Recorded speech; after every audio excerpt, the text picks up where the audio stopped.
and getting him into a matchup that they can work around is something that they have access to, but he dealt with this Nico relatively effectively, so we'll see what changes in the draft and who is actually going to make the biggest changes as well, as Olaf is going to be the first one. Afreeca Freecs take that off the board. And I wonder if Griffin will have the same respect for a first pick Sejuani from Dread as many junglers would for Tarzan. It's a bit of a difference in terms of lineup there. Dread has played it before, but obviously it subverts some of what he's good at, which is getting in people's face and killing them. So we want to see him on a Kindred or something like that. He is most famous for his Kindred. Talia and Kindred are kind of the champions I want to see on the Rift here. And look, if they're on Afreeca Freecs, we're going to see some talent, as sadly, I mentioned Kindred and they heard me, Atlas. Clearly, they also picked up an English radio that we now have at the stadium if you come and watch live, and they heard us and they banned it away. Yep. And speaking of things that are Atlas approved, Yuumi ban is going to come in from the blue side here, as the Afreeca Freecs at least have appropriate colors for this game. She's going to be taken off the board. They're not wanting to first pick that one, and now Griffin. Are they going to ban the Rise or something like that? The Curious Vladimir ban has come in. Certainly a weird one, is now Rakan is what's taken off the board. And of course, second round on blue side, Xayah Rakan has been very popular. And the big five's up. All 5 of the Flex champions from MSI go through pick and ban. I believe first time we've had none of them banned. And Silas above Rise, above Jace. And above Aurelia. He's going to be the first pick here. And that's with Sejuani open. So you can get a Sejuani duo here. But Griffin would understandably maybe want to drop that priority a little bit, given that game number 1, they didn't find a lot of inroads against it.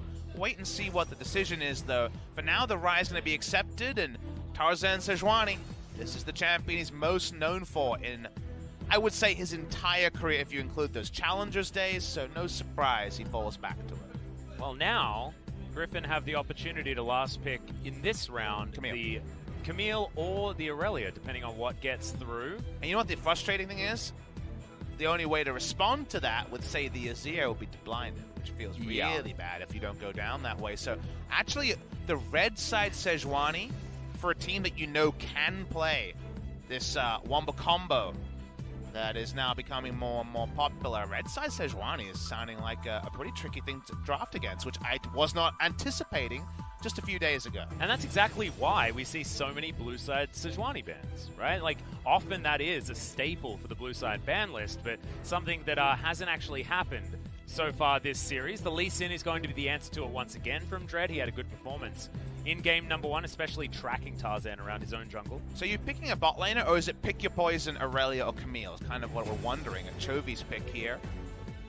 And it seems like they will not be going for, at least in the first round, one of those melee carries. It's going to go for Sivir for wave clear. Not necessarily a champion Viper is well known for. Also a way of just teasing out a Lux ban as well, as the Sivir is what they decided to go with instead of the Lux, which they picked up in the first round. I think that was our first Lux victory in the LCK. I'm a big fan of the Aftershock Lux. I think it actually can be strong, and definitely the Dominus versus IG game in the LPL where Mark popped off confirmed that. But in game number 1, it's not like Lehends was a primary contributor to the victory. Does draw, like you say, the duo lane ban, so Lux will be banned against the potential of a Sivir Lux duo. Well, it is going to be aiming focused out here, as the Kindred and the Lucian are both banned. The Lux, like we were talking about before, is going to be taken off the board, and the Aurelia, understandably, for her synergy alongside the Sejuani, is also going to be banned. So pick your support, and then make Afreeca Freecs blind pick their mid laner. That's what I want to see from Griffin in this round. To me, anything else would be a pretty big surprise. So what's the support? You're against Nautilus. Something to allow the ability to walk up here, but also a future flex would be Morgana. The Galio, Wow. So, 9-11, not the 9-10 we saw in LPL and LCS. AP Galio is way stronger, because from 100 AP onwards, your W does way more damage. But support Galio in kind of every way is nerfed. So, what does this mean? Well, Amy, you can see a Rise Smile. It might mean a Vayne to be picked up here. That's going to be locked in. That's going to be the AD carry alongside the Nautilus. But this is a support Galio counter, but it's also very good against Sivir, because you just chase her down, right, and get the kill, rather Sivir wants to be team fighting. Now, this Galio could definitely go mid lane, and a change in support here could really turn this matchup. Cool. What do Griffin decide to do? Now we're going to find out where that Galio is going to be going. Or we may not, actually, because Lehends, we know, is happy to play all sorts of different things. The Jace is what came in from Kiin. Despite the nerfs, I'd still be scared going up against this guy, as Yorick is going to be picked into the Jace. And it is going to be that support, the support Galio, the mid lane Rise, and Yorick towards the top side. And we haven't seen him for a while. Good old Yorick Mori. I thought if anyone was going to be debuting it here in the LCK, it would have been in our previous series with Tal. But no, it's going to be Sword, who has had success on the champion in the past. So Griffin does walk into a lane matchup that could actually be very, very perilous for them. At MSI, a lot of the coaches were considering Nautilus a counter pick to support Galio, which of course is a very big meta pick at that tournament, because Nautilus can actually get around the usual locus of control. Usually Galio presses W, puffs out his chest, spreads his wings, and then the other tank support is like, how do I interact with this? Yeah. But you just throw down that R, and Galio can't do anything to peel for that. Doesn't have the resist on the ultimate as well anymore, and just has strong laning options. Does the Nautilus. And then Vayne against Sivir, chase down potential, 1v1 potential. So the 2v2 here they kind of walked into is going to be punishing. Yorick Mori really went out the meta when it got the first nerf towards the end of summer season. Nerfed Yorick versus nerfed Jace. What it all looks like now, it's going to be interesting to take a step back and appreciate. Yeah, which one of these handicapped top laners is going to be able to do it better is, I guess, the question. But whenever you've got the nameplates on and one of them reads Kiin, it can be very, very difficult not to just side with him. And when you've got a lane bully like Jace that he's been so good on in the past, is taking off a few damage from that Q actually going to stop him from just running over the top? See where the Sword can answer back, because he would have a little bit more confidence in this matchup after how Game 1 went, given the fact that he did manage to get that solo kill, even though it was just because Kiin was caught napping. What does it all mean on the side of Griffin? They've pulled off grass at this before with picks we don't see coming. Afreeca Freecs not that far away in game number 1. Let's see if they can just go up that extra level in game 2.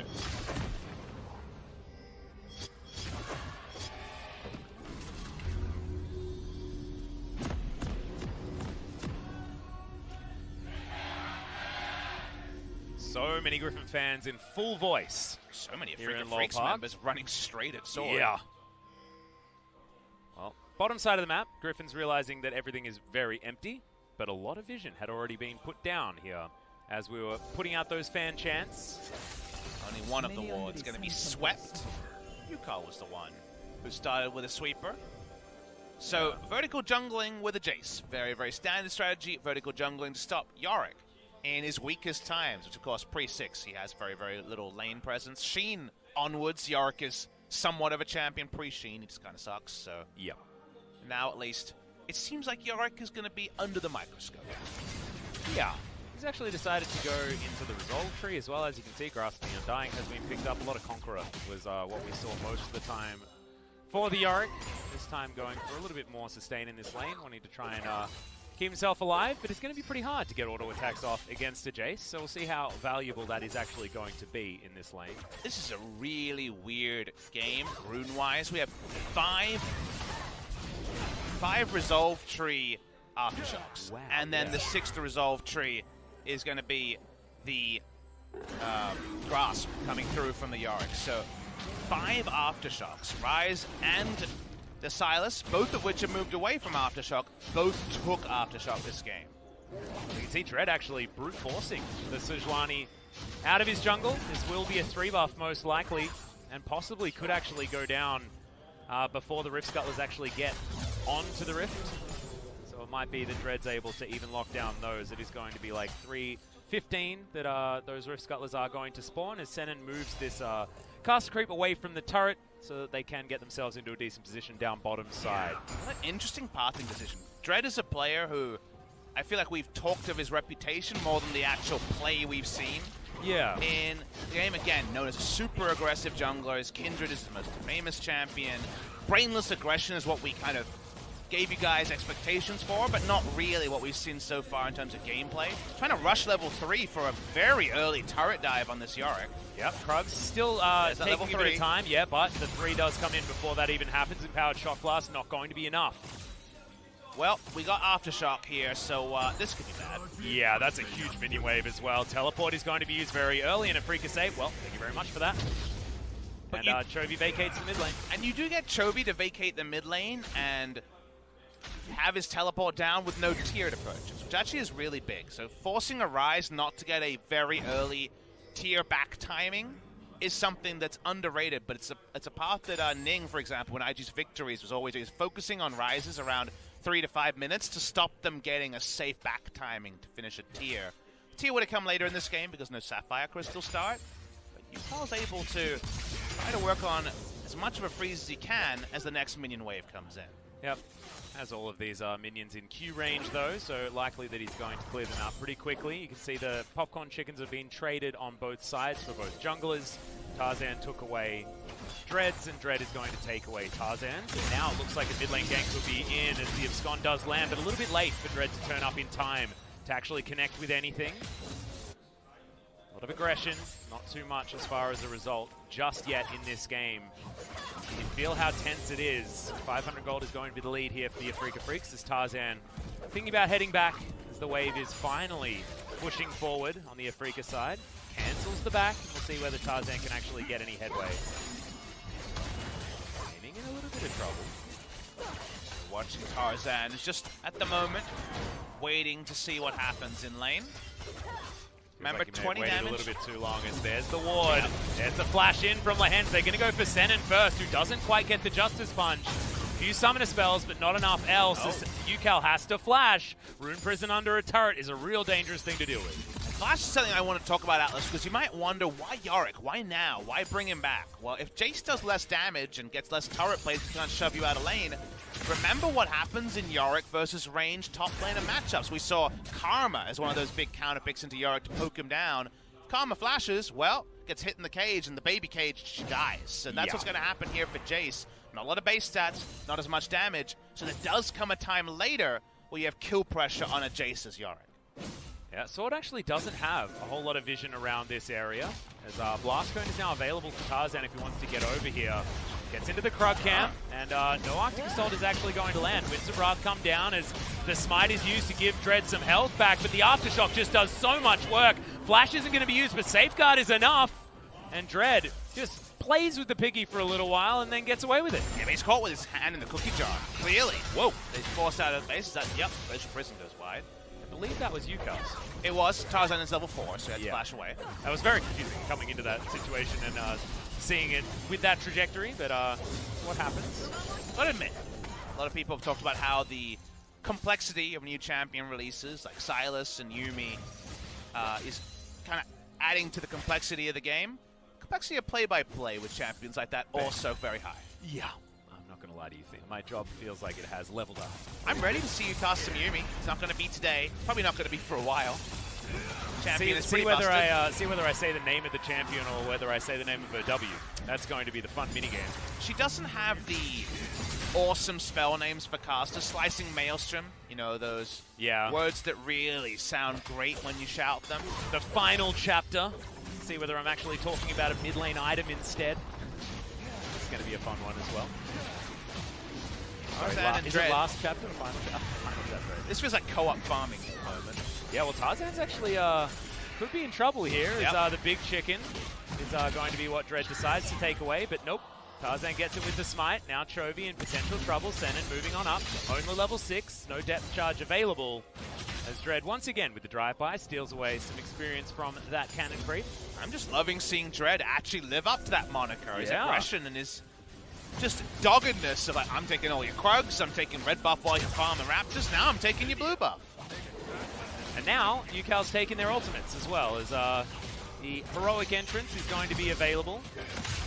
I actually really like that when Ucal's cheating towards the bottom side of the map, because heroic entrance on top of a ultimated up Vayne who can tumble around and make herself invisible means that you can deliver a Galio into some pretty interesting places without your opponent really knowing the potential location. And as long as Kiin is flash up, I think you can do that every time. There's no threat of sword solo killing him at this point in the game. Yep.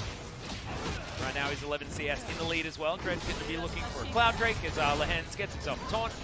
He's going to be onto the Nautilus, who doesn't have the Aftershock proc just yet, as Condemn has to be used. Lehends out of the way.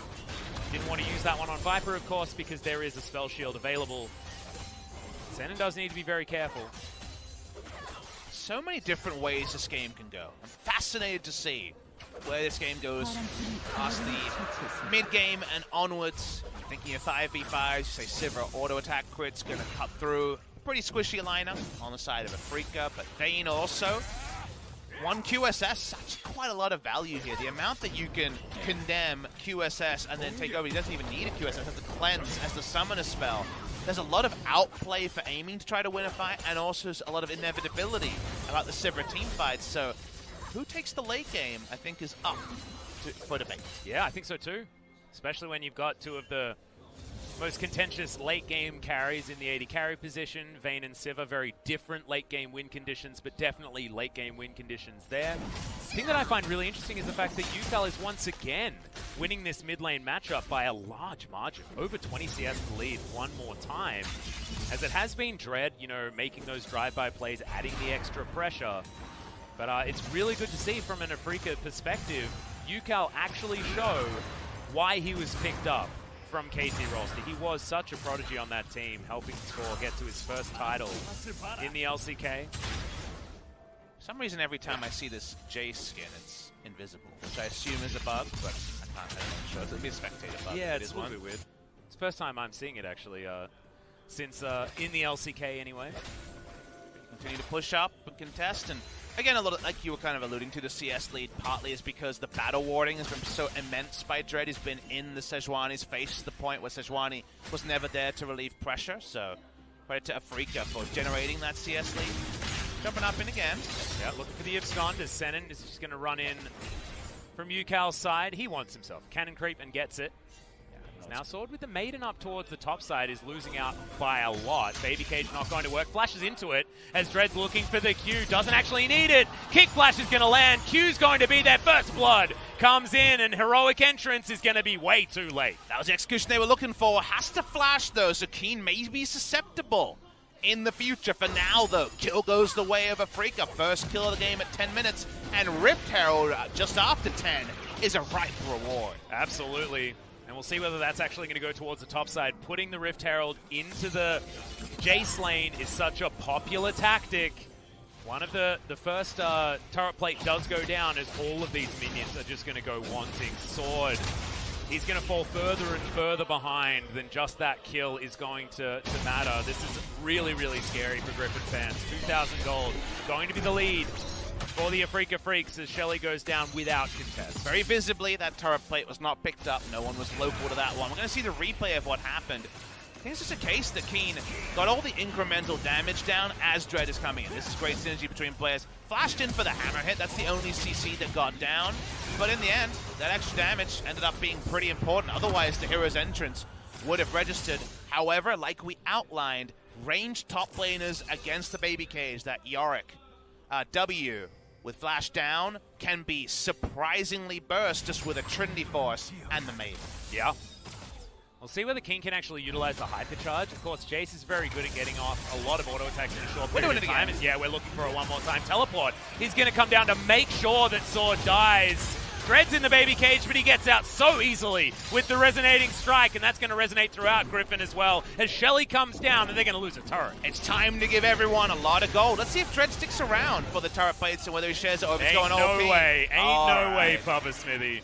Boom shakalaka. There's a nice little bit of gold. And the turret's dead. Yorick Mori, we were very curious to see this, trying to play against the Jace. The weak side, Chovy with Aftershock has had to be defensive. He's behind. Now the Yorick's way behind. How about bot lane? Yep, good knock up there onto Lehends, who's taking a lot of damage. Great stopwatch comes down from Senan as Tarzan was stunned. We're looking for a stun into the wall, but it's not going to get there. Flash forward from aiming. Not quite the calculation, though, as he can't get over that wall to get that extra auto attack damage. Inner turret's going to go down, and Shelly might even get a charge on the inhibitor turret as Sword comes back in, but no, it's going to be the jungle of Griffin that are going to get eradicated in 30 seconds until the first relevant Drake of this game. And that's why they don't go for 1,000-odd damage charge onto the inhibitor turret, because if they do, they'd be out of position to fight for the Infernal Drake, which is spawning shortly. Any other Drake, maybe you go for it. Here's the chase downs we were talking about. It sucks to lane against a Vayne as Sif. Yeah. And you might be thinking, we both have a completed item, things are great, but you just can't stand there and get auto attacks against the Vayne. You can spell shield whatever you like, you ain't spell shielding anything that's going to stop the damage. As Chovy gets slowed, Dredge line would have been good if it went through terrain. Be a pretty broken ability, wouldn't it, Atlas, if you could do the Blitzcrank mechanic there. Remember, lots of summoners are down. It's another reason why Afreeca ran straight at Infernal, is that no one's really primed to face it, especially from Afreeca. They need to be there first if Vayne's going to be using her flash to miss out on a kill on the enemy support. Yeah, aiming, that was a bit of a whoopsie utilizing that summon as well, but I like the aggression. I can understand. And Later King off cooldown now as well. And if you think about it, they went top, they got 2 turrets, they went to Infernal, they got that one. Afreeca's smashing and grabbing in this game, and feels like we're far away from a Viper team fight that could change our tune. I think that's cool for Griffin fans is the fact that our Sword is actually ahead in farm. It hasn't been about the Jace smashing the farm numbers. He is going to pull back ahead here now that he picks up these minions, but it means that Sword isn't massively in the hole. And while ahead is obviously not that emblematic of what we see, it is also, he's on time towards his first item, because Trinity Force Yorick is such a different thing to deal with than working towards that first item. Again, Yorick can do a surprising amount of burst damage onto a champion with no base stats to speak of, like the Jace. So that's coming soon, and keeping up in farm is kind of the minimum standard for Yorick to be relevant this game. And you can see that Dread understands that completely. He has been focusing on this top side so much more than we saw in game number 1. Back is going to come in. I believe that means Trinity Force is very close. Yeah, 300 odd gold until he finishes that one off. Stinger is now complete. The Yorick is very close to being that split push threat. Bit of a sad back timing. That was while my ward got cleared out. I got nowhere to walk, so I have to back anyway. So it doesn't feel good to... Still gets an extra 10% exactly. CDR, so it feels good. You get stuff, but you don't get what you really wanted. Yeah. Building towards it, though, you know, it's sometimes you can talk about it being the journey. If you want a steak dinner and you get bulgogi, it's not a disaster, but it's not what you want. Yep, that's true. That's true. And if you've got your heart set on having a steak dinner, bulgogi doesn't necessarily work. However, if you've got your heart set on bulgogi, I wouldn't want a steak dinner. No. In fact, had it last night. Not a steak dinner, bulgogi. It was delicious. Absolutely fantastic. We had a good solid passage of 20 seconds with bulgogi said 900 times. I know, but it's a fun word to say. It is. Well, speaking of fun things to say, Dread hopping over a wall to make an aggressive play is one of them, but isn't able to land the Q. Where are we at? About a 3,000 gold lead. 16 minutes into the game. Good call, good call. We've got Black Cleaver first item completion onto the Jace. Not against a true tank, so it's not like he's building this against a Maokai. But it does mean that he shreds people, and if you set him up, Amy's going to hit a home run. So, some nice synergy in the grouping Jace, more so than we're perhaps used to. In fact, if you had to ask me who's the grouping top laner, I'd choose Jace. Absolutely. I don't think you'd want Yorick to be grouping with you at all, as Chovy's in a whole host of trouble. Aftershock does come in, and that's when they disengage. Understanding it's going to take a lot of damage taken down through the passive shields as well. Maiden's going to bite the dust. Julia, no! I'm actually taking a step back and saying, usually, I don't know about the Black Cleaver, but triple Aftershock? Cleaver value pretty high on this Jace in a team fight. I don't think Griffin got the memo that Aftershock was bad. Like, no. Aftershock isn't as good late, and it never does as much damage. It's still really good to take lane trades you probably shouldn't have. Yeah, okay. Well, Kiin is going to face check Tarzan, but who's face checking who? Is Arctic Assault is going to come forward. The ultimate is going to land. Glacial Prison is going to be there, but the flash out from Kiin is going to keep him alive. Ucal is going to go golden, but does this mean he's just going to die? Great knock-up comes in. He dashes over the wall. Dread goes over, comes back again, and no one's dead. Papa Smithy, this is all over. The musical chairs were insane. Everyone went in and out. What's going on in this game? So much they like their mobility. fast food, Papa Smithy. It's in and out all day long as Afreeca Freecs now trying to deal with this minion wave heading towards the outer turret. It's another one of those stories where 80 carry on the bottom side of the map belongs to the blue side, and that means Afreeca theoretically get more out of it. It also means that Vayne is getting solo turret gold as well. Maybe not plates, but solo gold anyway. Gonna watch the replay, a true face check. Level 2 level lead, it doesn't matter. And then I used the reference yesterday, but I'll use it again. 3-card Monty is the game where they put down the ball, they put 3 cups on the table, where's that ball at? This is literally 3-card Monty. They're going in and out. You're like, all right, you're trying to follow that. The kill's here, no, it's there, no, it's there. No, they're out. Never mind. I was waiting for Ucal to die, Kiin to die, and Dread to die, and none of them died. It was very confusing in the play-by-play. Often we're focusing on where them kills are going to come from, but weren't any. It's the LCK. We ain't got no kills to show you about. It's not about kills. Unless the Afreeca Freecs, they've got 2 on the board right now. Is 3,000 gold and a half is going to be their lead as we move ever so much closer towards Baron being spawned. Dread was thinking about going for some sort of kick flash play, but holds on to both of those cooldowns. I wonder if aiming... Is that going to be what's that? I don't know. I'm thinking about it because Rageblade second doesn't feel anywhere near as good on Vayne anymore. She can't even pretend that the magic pen is relevant because she does no magic damage. Yeah. Now you could go Wit's End into the to get the double synergy. And then actually get the double synergy. We'll wait and see. I'm not 100% sure what way aiming is going here. We'll have to wait and see. All right, well, third Drake for Afreeca Freecs is now being started up. I believe Dread is going to be able to deal with that by himself. And there is no way that Griffin can actually make their way towards the pit. The back is going to come in here from Senan. He goes home to buy some more control wards and get himself some items. As Ucal is on split push duty. 1-3-1 is going to be the aim of the game here for the Afreeca Freecs. As Silas and the Jace inside lane sounds like pretty good stuff here for this squad. And I wonder what will be the first thing to warp the game state we're seeing of kind of people just pushing minions down long lanes. That's all we're really seeing at the moment, apart from Drake stacking being a freebie. And when do you get to the point where the AoE damage from a Sivir means that Afreeca in straight-up team fights is just not going to be able to get anything done? Yes, Vayne works very well in the late game, but it's more in chaotic fights where things are a little bit more spread out. You can get that single target damage. Whereas Viper, if he's able to free auto with some ricochets, Afreeca's going to die real fast. And our analysis in games when it comes to scaling is often when it gets to the point X. And actually the pointy end of this game is actually probably Yorick winning the split war against Jace and Sivir winning the teamfight war against Vayne. So it does feel like more inevitability on the side of Griffin than the side of Afreeca, but when you throw in Silas Vayne, you never know for sure. And I think it's all about who can actually get the game state to where they want it as well. Who can actually dictate the pace, dictate the flow, and decide where this game is going to be won or lost. Right now, I'm not entirely sure who's actually got that control this time. 2 items, I think we have to give it to Afreeca, and that's 1 more item purchase for them. So I feel like they're really close to their strongest point in the game, and at least their pressure has been consistent. If you got the earlier spikes, get the early map pressure. Yep. Griffin had been in situations like this before. At the moment, it's close to 4,000 gold behind.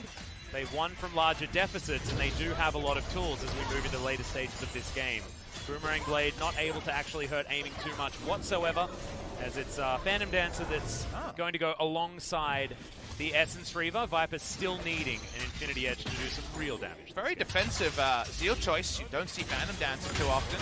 Well, Chovy going to be fighting against Ucal here. Skont is going to land beautifully as the Realm Warp is going to come in. Ucal immediately follows with a Realm Warp of his own. Can land the stun there as well, as we've got some good shields. Chovy surviving for a very long time. Flash forward from aiming. That's going to seal the deal. And Afreeca Freecs do manage to find it. It takes a long time as now they're trying to stop this push in the mid lane. Viper with some auto attack damage onto this outer turret could be able to get it done. But no, not going to bite off more than they can chew. Big investment just to kill Chovy. They don't get his flash. Here's a TP. Yeah, Afreeca looking for another one. It seems like they're everywhere on this map as Ucal turns up to try and take down the Yorick. The flash comes in, but meanwhile Griffin are looking for Dread. They should be able to get him as Senan flashes. He's a hero! The new support for the Afreeca Freecs survives, and Dread is going to do so as well. Afreeca's making this work. They're going for more. Yep, top side of the map, Sword did die in amongst all of that as Ucal finds himself a glacial prison. Afreeca Freecs are making this look easy. I mean, it's a high degree of difficulty, but mechanical talent was never a query on Afreeca. They're putting it together, though. Game 1, they weren't that far off. Game 2, they're in the lead. With a Sejuani ultimate, Sivir obviously going to be able to walk up more than most AD carries. They don't lose their mid lane outer turret. And Baron buff is on the rip.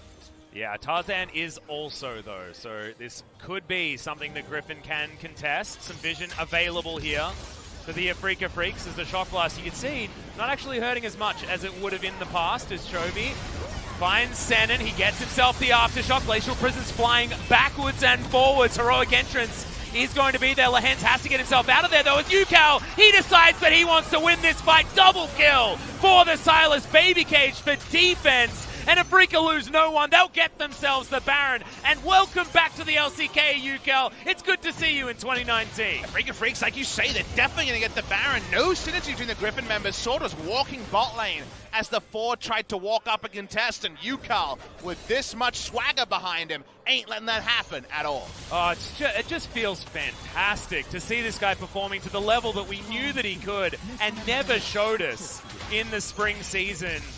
I know he's on the Silas. We've had a lot of fantastic Silas performances so far in summer, and it's only been a couple of days. But man, when it's his nameplate, just feels good. As Dread looked like he was caught, but look at the hero Senan, able to keep him alive. Even Dread, the amount he was able to repel with the stasis and flash, his death flashed before his eyes. If this was a near-death experience, he would be able to tell us about the afterlife. But yeah, what is on the other side? What? I'm going to have to ask Griffin, because Afreeca makes them meet their maker. Watch Ucal on the backline. Yes, he doesn't hit the ult, but they're able to just wombo in. And during this, Yorik's walking bot lane Atlas, and then he's teleporting to an inner turret. That has to tell you that there was no call that they wanted to team fight. And Griffin in the past have trumpeted wordless team fighting. That looked like the bad version of a wordless team fight, a team fight you didn't want to take. Yep, absolutely. Take him down first, and then let's go Baron, is what Ucal was saying. And maybe he is turning into some sort of leader here for the Afreeca Freecs. 3-0 and 3 gigantic gold bounty here for the Silas. On Afreeca's side, you going to connect? Dread, he was thinking about it. Sword did pretty well to do 140 damage that Yeah, I'm surprised he made it there. Exactly. That's like an E. I think he hit an E. And without any ghouls. Got him. Yeah, or maybe he hit an E on a minion and then one of the ghouls slapped someone or something like that. Does feel like a very small amount of damage. No players ever had as much swag as a rookie as Ucal last year. If you remember him in spring, the amount of solo carry games, it wasn't that many, but for KT Rolls to have 3 to 5 solo carry games in his debut split, it was awesome to see from Ucal. And games like this remind you of the player we thought he'd be in 2019, but who we haven't seen. Yeah, just so happy that he's back and performing to that level, because seeing Ucal and Kiin on this squad just feels brilliant. Are we heading towards a perfect game, Papa Smithy? We hadn't even noticed it, but yes. There has been no scoreboard involvement. This is normally something Afreeca does in game ones, if this was 2018. I don't believe Griffin have ever been perfect gamed, Atlas. Well, this might be the first time. And there are first times for everything, Papa Smithy. Inner turret is not long for the world, as there are some very low health turrets on Afreeca's side, but you're exactly right. None of them have actually been taken. We've had a pentakill. How about a perfect kill, a perfect game as well? Yeah. Week one's going to be pretty exciting. Exactly. Let's have all the things. Yeah. An upset this would be also.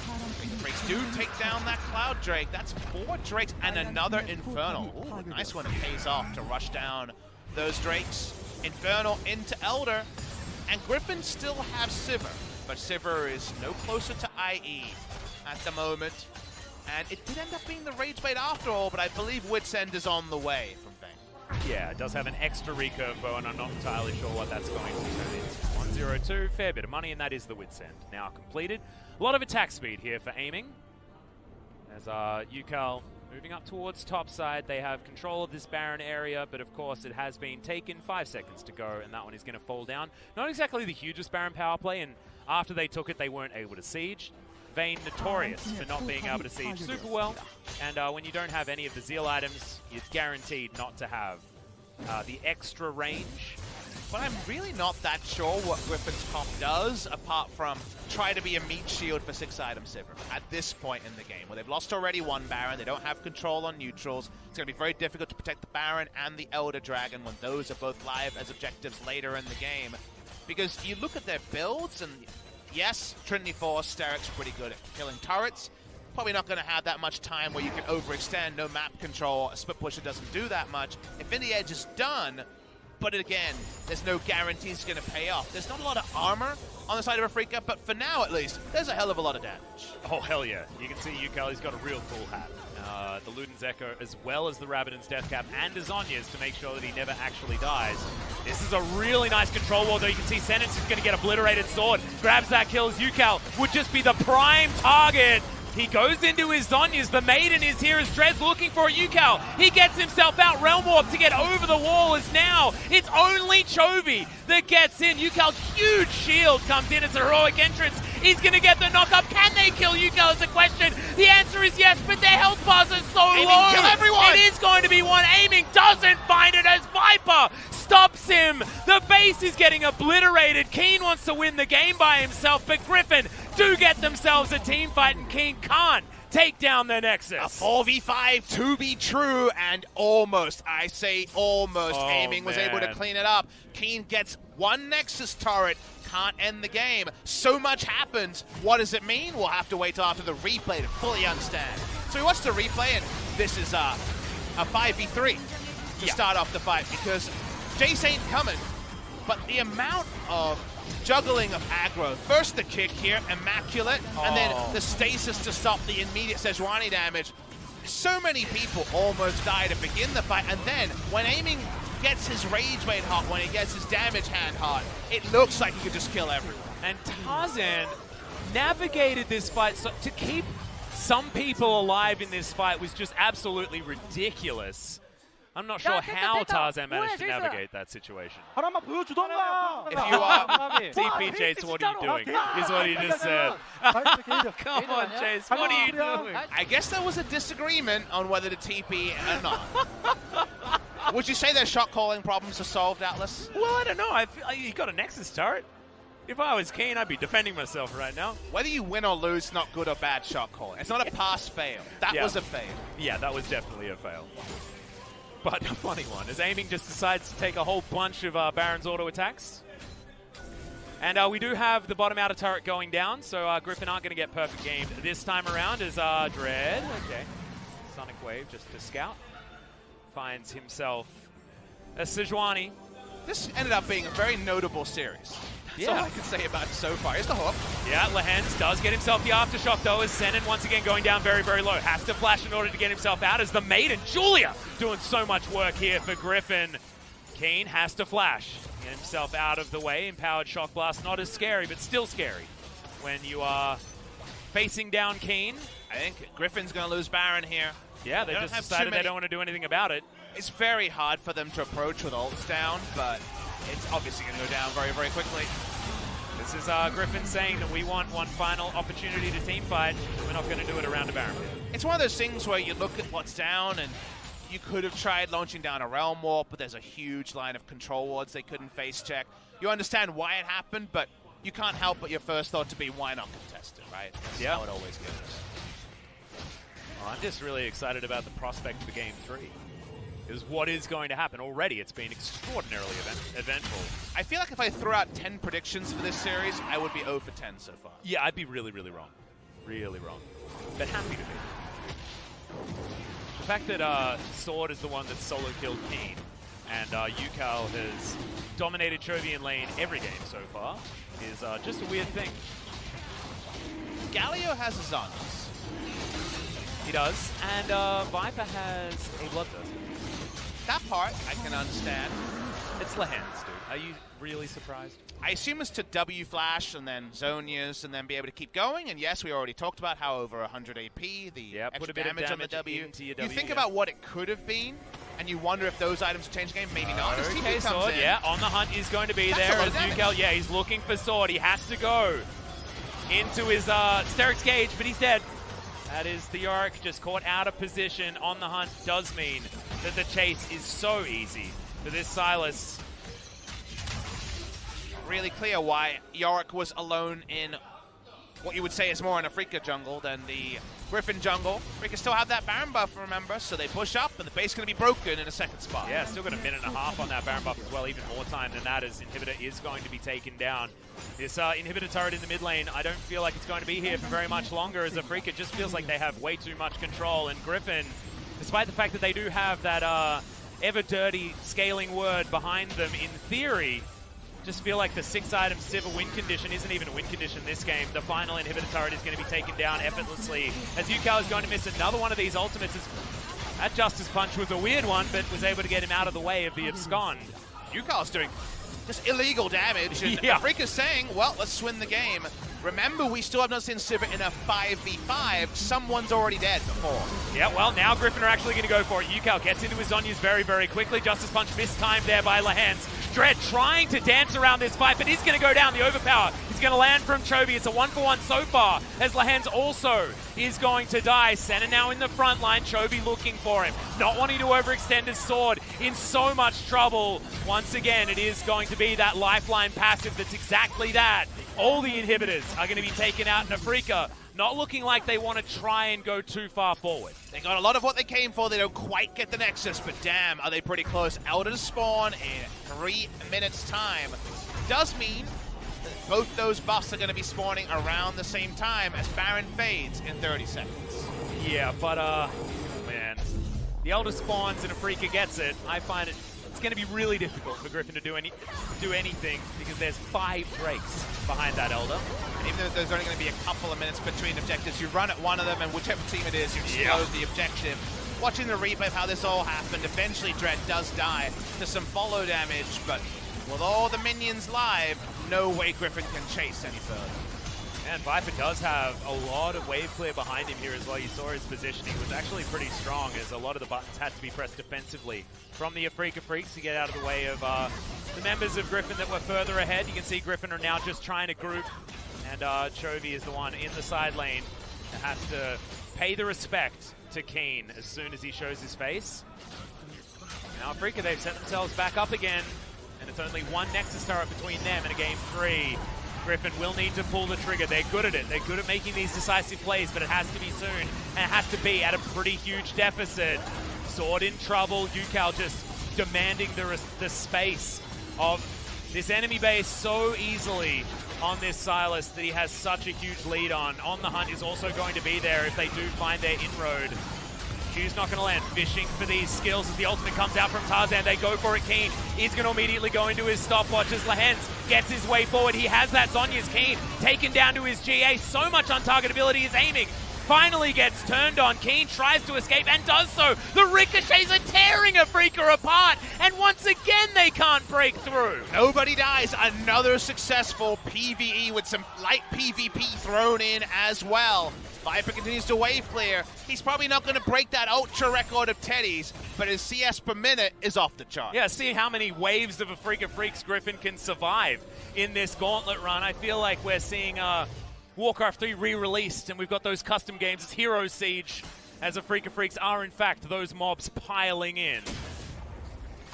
Made the iOS joke many times, but you really would love to buy some extra power if you're Griffin in this turret defense game. Where are those microtransactions? Yeah, need more microtransactions to Griffin because, yes, Viper can do a valiant effort of clearing, but there was actually autos. Aiming was getting in on a Nexus turret in a 5v5. He's Vayne. You can't siege on Vayne, and yet, with this much pressure, it's very hard to stop just random auto attacks taking down that final Nexus turret. Well, Kiin is also in a position where he can go for a split push. Griffin is starting this fight as Ucal has to flash to get himself out of the way. The baby cage is there. Of course, Griffin can walk through it.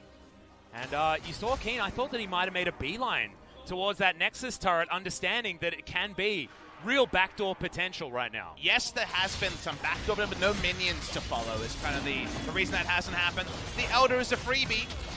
And that's really for sure. Scary prospect. First Elder, not second Elder if you're keeping track at home, so it's more true damage, but it's not, of course, the bonkers buff the second one provides, and they actually just go Elden Baron. Yeah, Afreeca, they're going to finish with their Drake aside, and they're going to move straight towards this Baron. So how do you stop this? You could try to contest, very unlikely to steal the Baron, or a gank brush Atlas. You cannot let these 5 members walk up to you to try to defend again. Well, all of the vision is there, but Griffin will make their way over. Lehends was trying to get his back to that wall and does manage to get that ward in, but ain't nothing they can do. Both of the big buffs go over to the Afreeca Freecs, and is this going to be enough to kill that last pesky Nexus turret and then 3-hit the Nexus? It should be almost impossible for the defense we saw just a couple minutes ago to exist to Elder and Baron around 37 minutes. Almost full power Baron. Taps out at 40. Even though Sivir can do a valiant job defending, it takes more time when you're going through those super minions, and someone should find the way. So Griffin are going to have to find a way to rewrite, and with 3 inhibitors down, okay, 1 does respawn. The gank brush is what you really want to make it a 5v4, but what incentive do Afreeca have to ever go in a jungle? See how much longer they have. The Elder Drake is going to be still there for a minute, as Viper does have the Bloodthirster, so keeps himself alive through the harassment from Kiin. Okay, Aiming's just going to dive forward onto Tarzan. A very aggressive play on this vein as Sorn finds himself on the wrong side of this fight. The Maiden makes her way out there as well. Julia gets through the base gate as Griffin will have to give up all of their inhibitors one more time. Bottom inhibitor is going to come in as there's the heroic entrance. Dread trying to look for Sword, but Sword actually doing some damage against him here. Dread being frustrating as Senan is going to fall down. Griffin still with some life left in them. Realm Warp's going to come in, and they do have to say goodbye to Sword. He was on the wrong side anyway, and Afreeca did get the collapse. So 4 versus 4 as Afreeca are now looking for more. The Baron is still there. The Elder Drake's still there for another 25 seconds. This is still a fight in Afreeca's favor. Griffin trying to change the battlefield by having Sword stay around the backside. He gets a 1-for-1, which is something, but it's 4v4, still even numbers.